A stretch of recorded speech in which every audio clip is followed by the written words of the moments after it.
Puji syukur mari sama-sama kita panjatkan kepada Allah Subhanahu wa taala pada malam yang penuh berkah ini, diiringi dengan rahmat Allah, keberkahan turun bersama kita. Mudah-mudahan dengan keberkahan hujan ini juga menambah semangat kita untuk senantiasa mencari keberkahan demi keberkahan di pengajian kita ini. Salam bersama-sama kita kepada Junjungan Rasul Muhammad SAW, kepada keluarganya, sahabatnya, kerabatnya, para penciptanya dan pengikutnya senantiasa hidupkan sunnahnya. Semoga Allah Subhanahu wa taala masukkan kita dalam golongan ya rabbal alamin. Amin amin ya rabbal alamin. Berkat pengajian kita juga, berkat Al-Fatihah dan juga berkat ayat-ayat kita lantunkan tadi, mudah-mudahan yang hadir malam ini, yang sakit Allah sembuhkan, yang sedang mengalami kesulitan Allah murahkan, yang lagi kesempitan Allah luaskan, yang lagi punya piutang langsung Allah luaskan.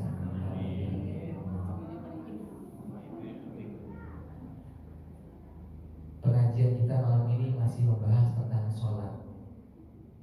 Ini mungkin kita butuh 5 kali pertemuan setidaknya untuk kajian tema yang kita bedah.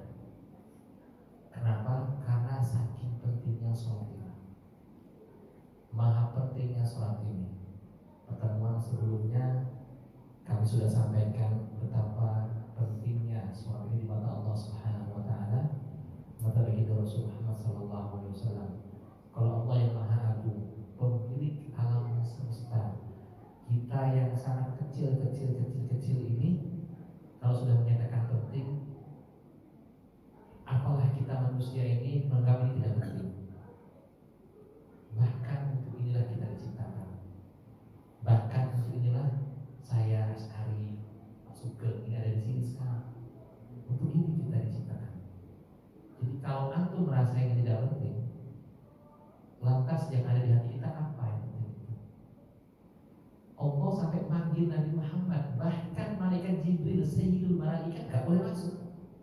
Hanya Rasulullah saja yang boleh masuk.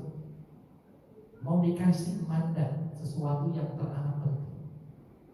Kalau kita sudah tahu seperti itu sholat, sungguh rugi dan sangat rugi kalau kita hidup di dunia ini tidak menganggap sholat itu penting. Tentu Allah Maha tahu bagaimana skenario yang Allah taruh di muka bumi ini. Kenapa sholat ini penting? Karena memang ini adalah solusi dari semua masalah, rangkuman dari semua solusi yang aku cari di dunia ini sholat. Apalagi kalau antum gak betah sholatnya, kalau antum gak gemar sholatnya, gak punya passion dalam sholat, ada masalah dalam iman kita. Ada masalah. Bagaimana saya ceritakan sebelumnya, sahabat Urwah bin Zubair diamputasi tubuhnya, beliau dalam sholat dan beliau tidak merasa apa-apa. Kalau kita lewat aja terganggu, ada masalah dengan kekhusyuan kita. Banyak orang ontang-panting, kepala di atas, kadang di bawah, ada kaki di atas, kepala di bawah. Memperbaiki semua hidupnya. Pagi berangkat, pulang pagi lagi, hidupnya stuck begitu-gitu aja, bahkan minus. Repot nyari masalah di luar, ternyata masalahnya di sholatnya nggak benar. Bisa seperti itu. Jangan-jangan kita selama ini hidup kita hampa, kayak nggak ada artinya, kayak gitu-gitu aja. Jangan-jangan masalahnya dari sholat, kita repot dari luar, masalahnya dari kita. Itu kenapa sholat ini menjadi sangat penting untuk selalu kita bahas dan kita jadikan prioritas utama dalam sholat, dalam hidup kita, dalam keseharian kita yang kita temui sholat.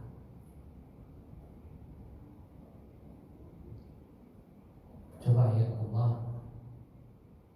yang harusnya jadi moto hidup semua orang muslim. Wabtaghi fima ataka Allah darul akhirah wa la tansa nasibaka minad dunya. Allah berfirman, cari semaksimal sebisa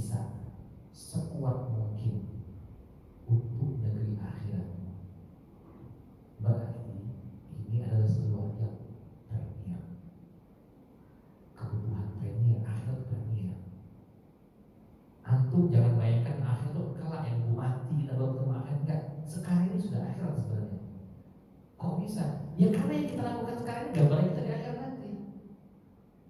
Yang kita lakukan sekarang ini adalah gambaran kita di akhirat nanti. Sukanya dalam majelis taklim, majelis tarawih, majelis ilmu kayak gini, nanti berkumpul insyaallah di surga nanti, ya. Kita semua berkumpul di sini. Amin. Amin. Amin. Kalau nggak ketemu saya cari, mudah-mudahan saya ada juga di situ. Ya, barangkali tiga di belakang Pak Sugeng, tarik saya Pak Sugeng. Mana serahmatnya? Tarik. Mungkin saya ketiga di belakang banyak hisapnya. Jadi akan bukan kelak bicarakan, tapi saat ini. Nah, sholat ini orang banyak meremehkan karena kita nggak tahu apa sebenarnya yang ada di dalam sholat. Atau bayangkan aja saat ini. Bagaimanapun kehidupan yang antum lewati, entah itu dari lahir menderita, mati menderita, ataukah dari lahirnya udah konglomerat sampai meninggal berkonglomerat, ketika antum wafat, dan disitulah antum baru mengetahui dan menyadari kubur nanti. Ternyata sholat itu begitu penting. Ya, sholat lolos seleksi, selesai semuanya. Jadi bayangkan ya, ketika antum, namanya kita semuanya sholatnya bagus, ketika sudah wafat di kuburan, kita mendapati sholat kita bagus semuanya. Gak pernah telat, gak pernah lalai, gak pernah membayangkan apapun dalam sholat, gak pernah merawat kemana-mana, gak pernah rundown acara di luar dimasukkan dalam sholat. Sholat yang benar dan berusaha untuk benar. Kita dapati sholat kita sangat penting, nolong banget kita di akhirat nanti. Setiap ketika kita di dunia, kita bicara masa lampau ya, ketika di akhirat kita bicara masa lampau. Itu nggak ada apa-apanya kita menderita ya. Mungkin di dunia nggak pernah punya mobil, rumahnya kontrak sampai mati, nggak punya apa-apa, tapi sholatnya benar. Di akhirat ada orang yang paling bagus, paling enak. Berapa tahun? Nggak ada tahunnya. Ketika orang sudah berlimpah harta karena sholatnya lalai, asal nggak diomongin tetangga aja, main masjid, sholatnya nggak berkesan, yang penting nggak dimarahin mertuanya, makanya nggak apalah, atau mungkin bahkan males istri saya masih usah di rumah main masjid, nah kayak gitu, ya, benar-benar senang sholatnya. Itu ketika dia melihat di dunia dia dilimpahkan berlimpah harta, ada apa-apanya, nggak ada apa-apanya. Atau sebaliknya, naudzubillah, di dunia semua fasilitas didapatkan, apapun yang terlintas di pikirannya bisa dihadirkan. Pas di dalam kubur, sholatnya bincang-bincang, sholatnya berantakan, nggak tahu ngapain. Kenikmatannya dari 40 tahun di dunia itu gak ada apa-apanya. Mau nyesal gimana? Apa? Nah itulah pentingnya kita hadir di sini, ingatin kembali. Nanti itu sekiranya kayak begitu. Antum sekaya apapun di dunia ini, nggak mungkin lebih kaya dari Haman, Korun. Kita dikit-dikit kalau nemu harta, bilangnya apa? Harta Korun. Itu benar, Korun itu ada zaman dulu kan, dari Israel, kaya banget. Itu unta puluhan ekor bawa kuncinya doang, kunci kekayaan budaknya. Nah itu nggak pernah nemu orang kayak gitu sih. Kalau seperti itu pun akhirnya kemana? Neraka. Yang orang bangga-banggakan zaman dulu, kalau dia antum ingin hidup zaman dulu gitu. Sekarang dengan cerita saya, iya benar bisa. Dulu dia itu orang yang paling sombong dan ampun. Kalau antum pejabat, berapa periode dulu? Periode di Indonesia, mau 3 nggak boleh, ya kan? Ini mau nggak boleh. Berapa? 10 tahun. Siapa yang bisa mengalahkan Fir'aun? Nggak ada. Fir'aun itu jangan demam, flu nggak pernah. Flu nggak pernah. Dan dia yang paling kaya dan paling punya kedudukan saat itu orang nomor satu, makanya ngaku Tuhan. Kemana dia sekarang? Neraka, disiksa. Kemana itu jabatannya? Ini sebagai pengingat kita yang ngejar-ngejar satu kursi di DPRD miliar rupiah sampai putus di tali silaturahmi tangga yang milih dia, nggak mau negur lagi keluarga yang nggak milih dia. Ujung-ujungnya kayak gitu loh. Firaun dan aku gak ada apa-apanya dibanding Firaun. Emang kalau dikasih hidup sekali di dunia, tapi dia gak menikmati dalam sholat, tapi dia gak benar-benar percaya sholat. Kalau orang di luar sana yang ahli maksiat kan bilangnya, bro, hidup sekali, ngapain tuh capek-capek sholat? Mati, lu kalau mau mati itu tau gak kita? Ya kan begitu. Kalau sampai waktu nyekel botol mati gimana? Hah? Terus khotimah kayak begitu. Oh, udah sama film dari mereka.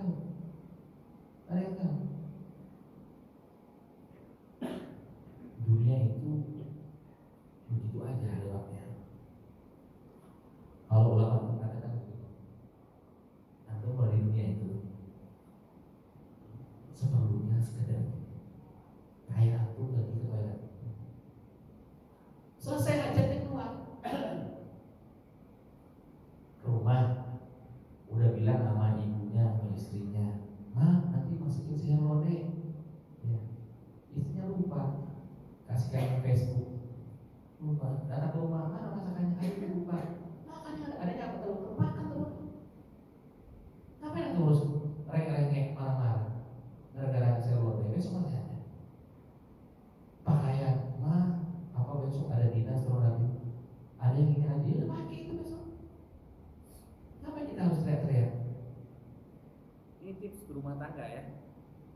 Tips berumah tangga, jangan mau kita diribetin sesuatu yang nggak ada. Jangan sampai kita diribetin sama sesuatu yang nggak ada. Seperlunya aja. Antum ngapain lama-lama di toilet? Bentar aja, beres keluar. Nabi Allah Nuh alaihi salam usianya berapa? 1000 kurang 50 tahun. Usianya Nabi Allah Nuh alaihi salam 1000 kurang 50 tahun, 950 tahun. Waktu ditanya, gimana kesan-kesannya antum hidup di dunia ini? 950 tahun. Kalau nanyanya ibu-ibu banyak cerita itu. Wah, saya hidup zaman A, saya hidup di zaman B, saya ketemu presiden A yang pelit, saya ketemu sama presiden B yang banyak bininya, banyak cerita kalau ibu-ibu yang ditanya. Tapi Nabi Allah Nuh alaihi salam, ketika Nabi Allah Nuh alaihi salam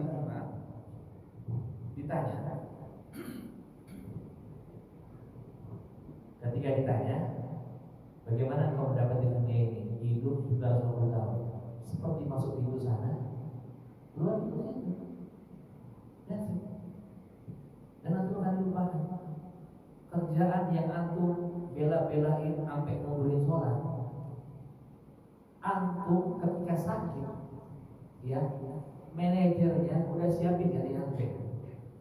Meninggal, gak suka nangis sehari, besok ada gantiin kantor. Dan worry. Dan kalau antum hanya penting itu doang, sampai merupakan sholat, keterlaluan. Sholat yang apakah nolong antum nanti itu, antum lalai demi kerjaan belum apa-apa, belum tinggal. Kadang-kadang orang masih hidup, udah difitnah. Ya, begitulah kuasa dunia seperti itu. Antum gak usah heran. Nah, saya ingin jelaskan sebelum masuk nanti ke fikih sholatnya. Saya harus lepas ini, saya ingin menuliskan sebuah ayat.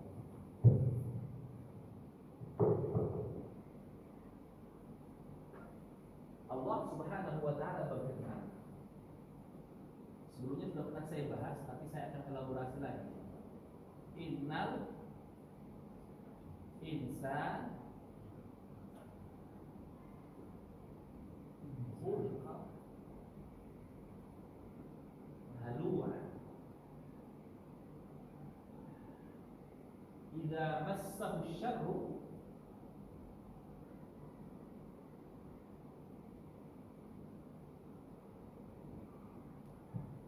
jazua wa idza massahu khairu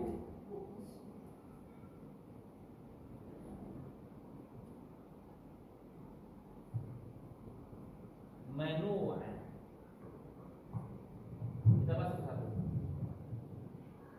Sesungguhnya manusia, saya, antum semuanya manusia, orang di rumah, orang tua, tetangga kita semuanya manusia sama. Innal insan khuliqa halu'a. Semua manusia itu diciptakan dalam keadaan selalu cemas. Cemas. Gelisah. Ya. Manusia itu tipikalnya gelisah. Sering saya singgung, khususnya bapak-bapak, anaknya baru daftar SD, udah mikirin entar wisudanya gimana. Masih jauh Pak, bapak besok belum hidup. Ya. Tips juga ini kadang-kadang manusia itu selalu dijebak oleh dua waktu. Antum jangan sampai salah. Dijebak oleh masa lalu sehingga selalu meratapi masa lalu, atau kekhawatiran untuk masa depan. Ya. Antum selalu dijebak oleh meratapi masa lalu. Ya Allah, dia teman saya dari SD Ustaz, kita makan bareng, tega-teganya kita kuliah, ini buahnya Ustaz, duit aja 300 juta dibawa kabur, padahal itu buat saya nikah Ustaz. Nah ya, ada teman kayak gitu ya, teman dajjal itu ada ya, teman bareng gitu. Ada ribuan teman, ribuan orang yang tinggal di sini, kok saya Ustaz yang ketipu? Itu ngeresnya sampai bertahun-tahun. Karena setiap lewat depan rumah si abang itu ingat lagi dia, aduh ini sampai kapan tuh kayak begitu? Sampai kapan? Atau yang kedua, baru aja tahu SPP di sekolah berapa, udah mikir wisudanya apa, atau nanti kawinannya berapa. Antum jangan dikhawatirkan untuk sesuatu yang masa depan, sehingga cilakanya adalah orang ini dia lupa bahwasanya hari ini adalah kesempatan dia untuk memperbaiki masa lalu. Antum udah jangan 300 juta, gimana caranya hari ini lebih produktif lagi? Insya Allah dapat lebih lagi dari itu kalau Allah kasih antum rezekinya seperti itu dan sabar. Nah, antum mengkhawatirkan sesuatu yang tahun itu, sesuatu yang tahun lagi itu sebenarnya hari ini lah mempersiapkannya. Gara-gara masa lalu antum gak produktif hari ini, gara-gara masa depan antum gak bisa menghasilkan apa-apa hari ini, ya pastilah akan digerogoti masa lalu dan masa depan antum suram. Karena hari ini antum tidak memikirkan apa-apa. Maka hiduplah Bapak Ibu untuk hari ini. Hari esok itu Allah Maha Tahu. Sudah sering kita lewati masalah yang bahkan kita nggak tahu solusinya apa. Bisa lewat. Kok tahu saya bisa lewat? Ini masih hidup ya? Ya? Nggak pernah ketimpa masalah langsung mati. Bisa dilewati. Ada aja caranya Allah lewatin itu. Tapi memang tipikal manusia itu adalah halu'an, selalu cemas. Kalau dalam terjemahannya syadidul khauf, ketakutan, kekhawatiran yang berlebihan.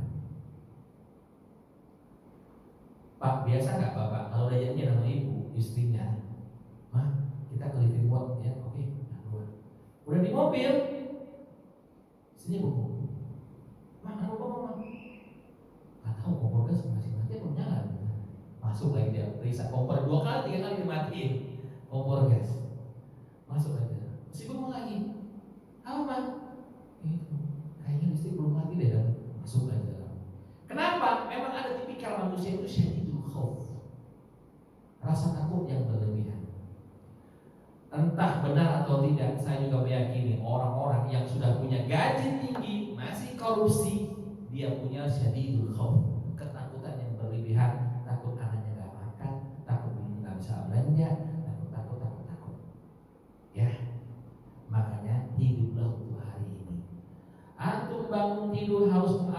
afirmasi diri. Alhamdulillahilladzi ahyana. Ya Allah, alhamdulillah kita masih hidup, hidupin bangun tidur. Ada tidur enggak bangun-bangun. Sehat, pakailah ke masjid. Itu tandanya bersyukur. Subuh-subuh bangun, jangan tarik selimut lagi. Tandanya syukur. Kita menggunakan setiap nikmat Allah, pikiran Allah. Itu afirmasi diri setiap hari. Alhamdulillah bisa ke masjid. Mau tetangga nggak bisa, hanya di kasur. Itu nikmat begitu besar, luar biasa. Dan saya rasa nggak ada orang miskin di dunia ini. Kalau yang miskin, Pak Sugeng mau satu matanya saya beli 2 miliar. Saya punya uang 2 miliar deposit nganggur. Saya beli mata bapak gitu. Besok hidup tanpa mata. Ya kata 2 miliar, 10 miliar saya dapat usaha. Tuh, udah punya 2 miliar satu biji mata. Apa yang miskin? Ya kan? Sudut pandang kita aja yang berbeda. Kita bisa kesini nikmatnya luar biasa. Itu selalu diafirmasi setiap hari. Biar apa? Biar antum bisa bahagia hari ini. Biar antum termasuk hamba Allah yang VIP, very important person. Nah, kalau saya bilang gitu, wa qalilun min ibadiyasy syakur, dan sungguh sedikit hambaku itu yang bersyukur. Allah Maha tahu kita ini penuh nikmat semua. Bangun tidur, mukanya muram aja. Kenapa muram? Saya nggak sampai target hari ini. Kemarin nggak sampai target jualan sales saya. Jangan itu dulu, antum bisa melek ini nikmat. Iya kan? Kerja, jalan, ikhtiar, tawakal, tapi jangan lupa bersyukur. Antum syukur aja nggak bisa, gimana mau kau tambahin? Mindsetnya diubah. Syukur setiap hari. Innal insan khuliqa halu'a. Selalu dalam keadaan cemas manusia itu. Idza massahu syarru jazua. Kalau ditimpa sebuah masalah, galaunya luar biasa. Tipikal manusia. Saya kasih mungkin average rata-rata.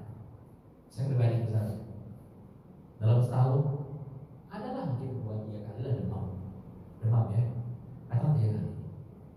Ada orang yang kayak begitu modelnya, gaya demam. Ya Allah, dia sakit pun ya Allah. RT 362 hari sehat bos. Gara-gara 3 hari ente lupa nih 362 hari.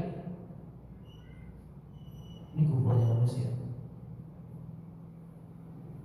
Ya hujan lagi. Coba hitung 305 hari berapa kali kita hujan? Ada 100 hari, masih banyak terangnya. Dasar manusia itu tidak pasti berusaha. Dan mohon maaf kan, di neraka itu yang banyak statistiknya adalah kaum ibu, kaum hawa. Atau tahu kenapa? Bukan karena mulutnya yang kadang-kala lupa untuk dikontrol, atau dalam kata lain susah untuk melakukan, karena kebanyakan kufur nikmat. Khususnya saya garis bawahi kepada suami. Ya. 15 tahun berbuat baik. Sehari doang lupa ucapin ulang tahun. Itu 15 tahun selesai. Lupa. 15 tahun kebaikan kalah dengan 1 hari. Ya. Ketahuan ternyata dompetnya masih ada duit 100.000 enggak dikasihkan. Nah mudah-mudahan insya Allah kalau kita ngaji kita pintar untuk pandai-pandai bersyukur. Idza massahul syarru jazua, dimanapun berada, setahun penuh Allah beri sedikit aja. Untuk mobilnya 2-3 hari nggak selesai. Ya Allah, kenapa saya ya Allah? Beras mahal ya Allah, susah kita beli beras. Karena itu udah 300 hari kita kenyang. 60 hari lapang aja bisa banyak kenyangnya. Ini cara mindset kita tuh berpikir lebih jernih ya. Gimana melihat nikmat Allah. Di tubuh kita ini mengalir ratusan miliar nikmat Allah. Kalau diuangkan, kita jarang bersyukur. Selalu dengan berpikirnya apa saja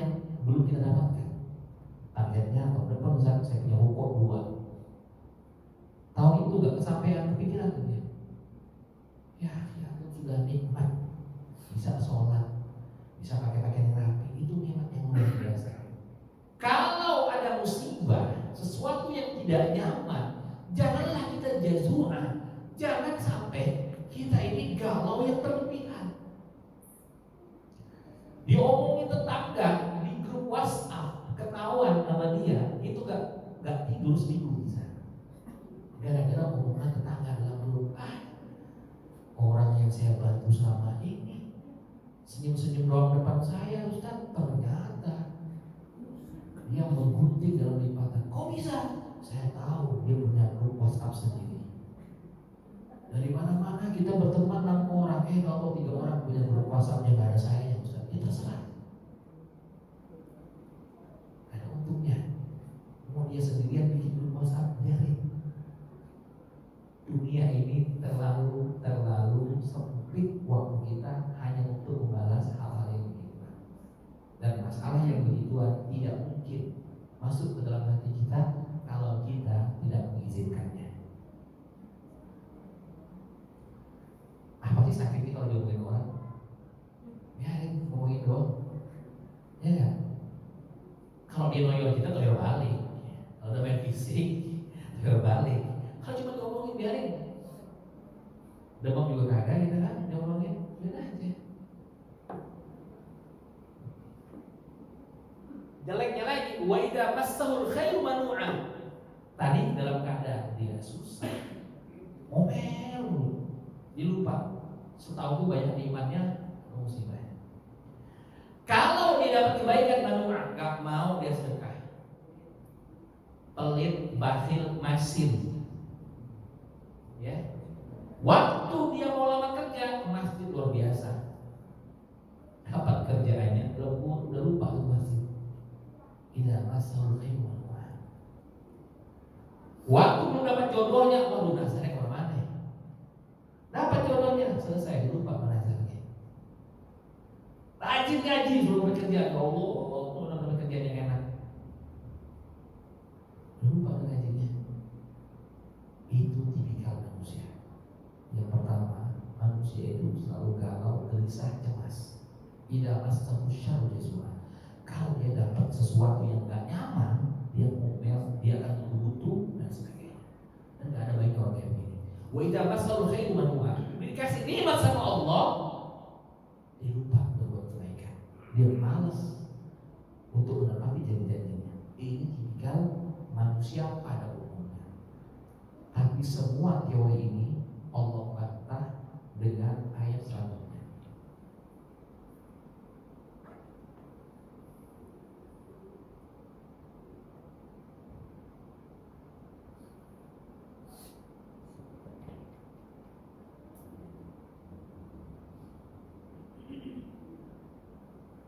Semua ini tidak berlaku illal musallin, terkecuali orang-orang yang sholat. Dia tidak pernah cemas, dia tidak pernah galau dapat musibah. Dia juga kalau dapat kebaikan, statistiknya kebaikannya selalu grafisnya bagus. Mau lagi sempit, mau lagi luas, lagi luang, dia seperti gunung yang tidak pernah goyah ditiup angin. Dia seperti gunung yang walaupun ada air gak pernah kebanjiran. Itu orang-orang yang sholat. Subhanallah. Ini ayat sudah pasti gak akan salah, gak akan lagi. Makanya saya pastikan orang-orang yang hari ini depresi, stres, berarti dia gak sholat benar. Gak benar sholatnya. Itu dibantah oleh Allah SWT. Semua itu tidak berlaku untuk orang-orang yang sholat. Waladina ala sholatihim daim. Kemudian orang ini gak cuma sholat, tapi juga senantiasa menjaga sholatnya. Kelar isya udah mikir buat subuh nanti saya siapkan malam ini.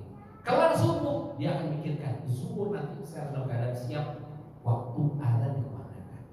Kelar azan zuhur dia sudah siap untuk bagaimana nanti asar saya pertimbangkan bagaimana mengelola kemacetan di jalan supaya asar saya tepat waktu. Asar selesai, maghrib saya akan mengambil saf pertama karena saf pertama di sini adalah orang yang diberikan utama oleh Allah Subhanahu wa taala. Rebutan kalau bisa saf pertama.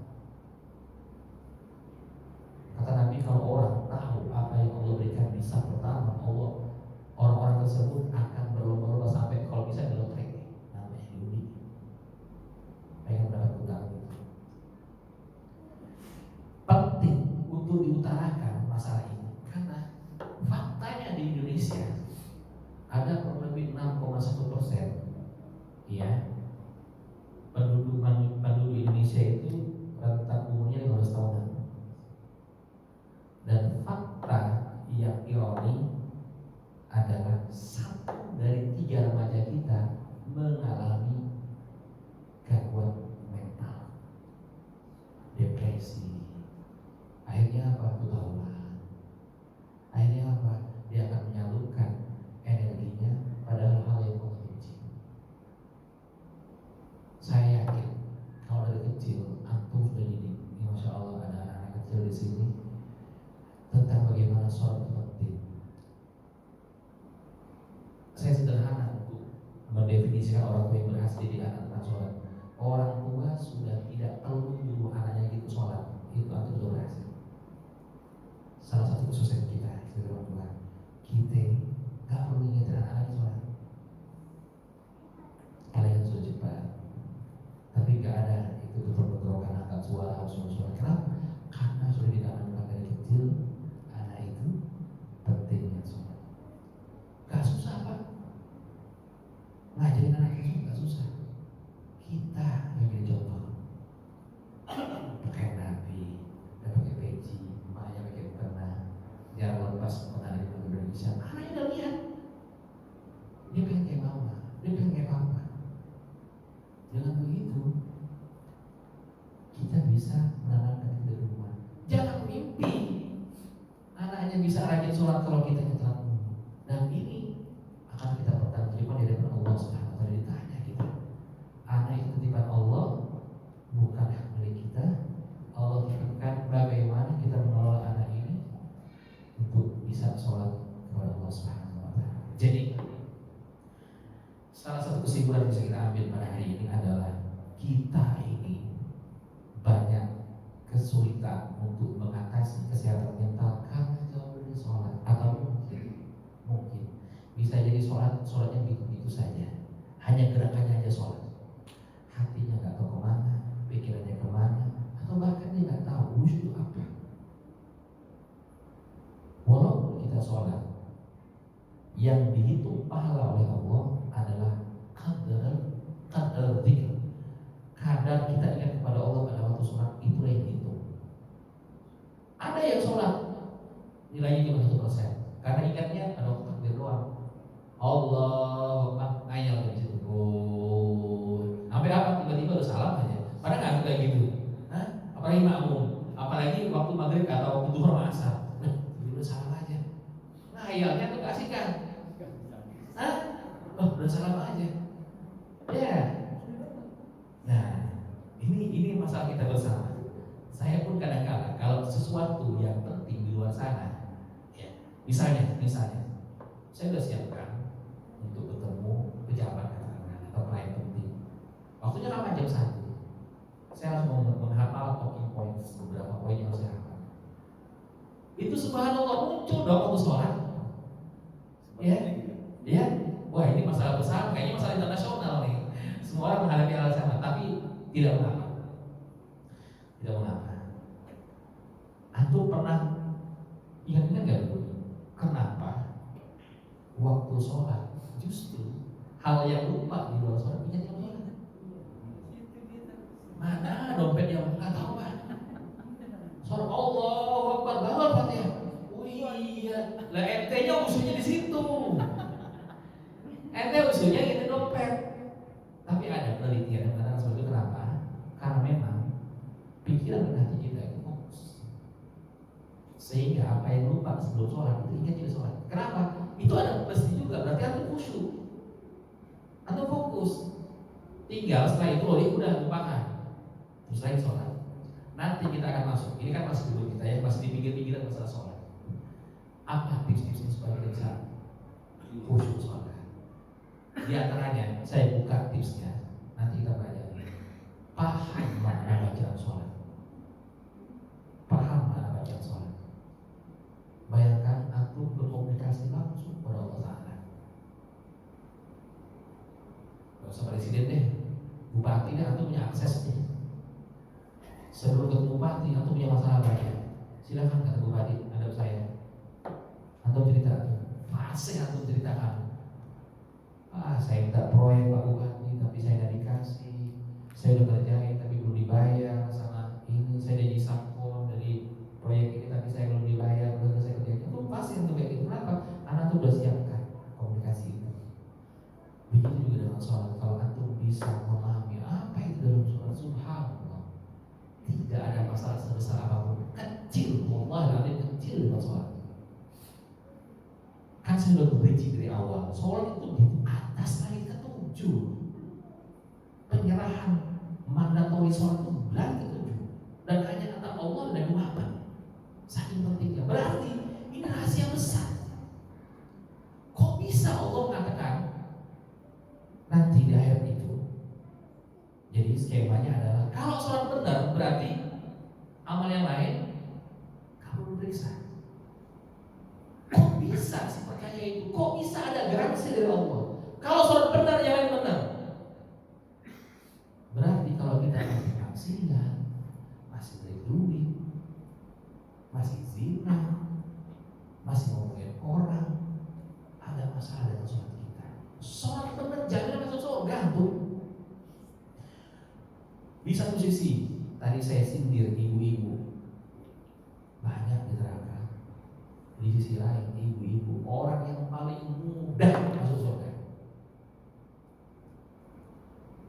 Saya bisa pastikan kita nih kaum Adam masih susah masuk neraka, masuk surga. Ibu-ibu itu paling mudah masuk surga. Cukup saya waktu.